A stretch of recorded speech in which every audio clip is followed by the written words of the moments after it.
Okay, so this is like a warning about online and Instagram preachers or people who speak on biblical topics. And like a tactic that they sometimes use is they try to like make themselves relatable to you. Like, for example, my wife was listening to some girl named Biblically Feminine or something on Instagram.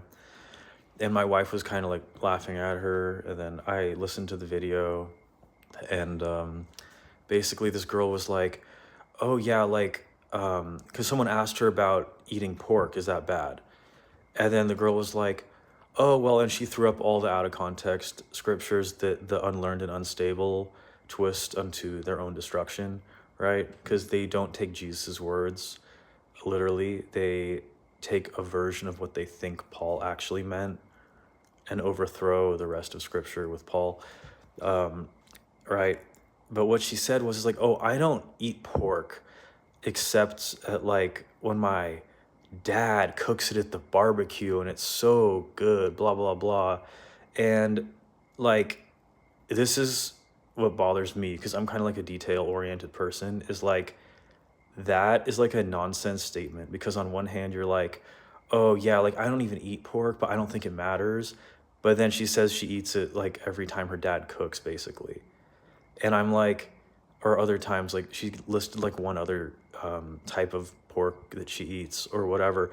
And anyway, my point is not actually about the unclean food, though that is important. And it's a big way to tell the fruits of your sort of influencers of choice or your pastors. Is like, do they actually believe what Jesus said about how he didn't come to destroy the law, but to fulfill it? And that fulfill doesn't actually mean destroy, because that's obviously like the thrust of that sentence, right?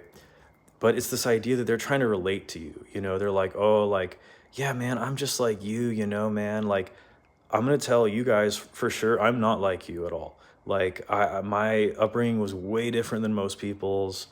I grew up in San Francisco. I have a metabolic disorder that 1 in 15,000 people in America have, and I have the most severe form of that disorder. Thankfully, it's well treated now, and like, I've done and seen a lot of other crazy stuff too, right? Like, I'm from San Francisco, but I used to ride bulls, right? Um, I I'm pretty sharp, but I didn't go to college, right?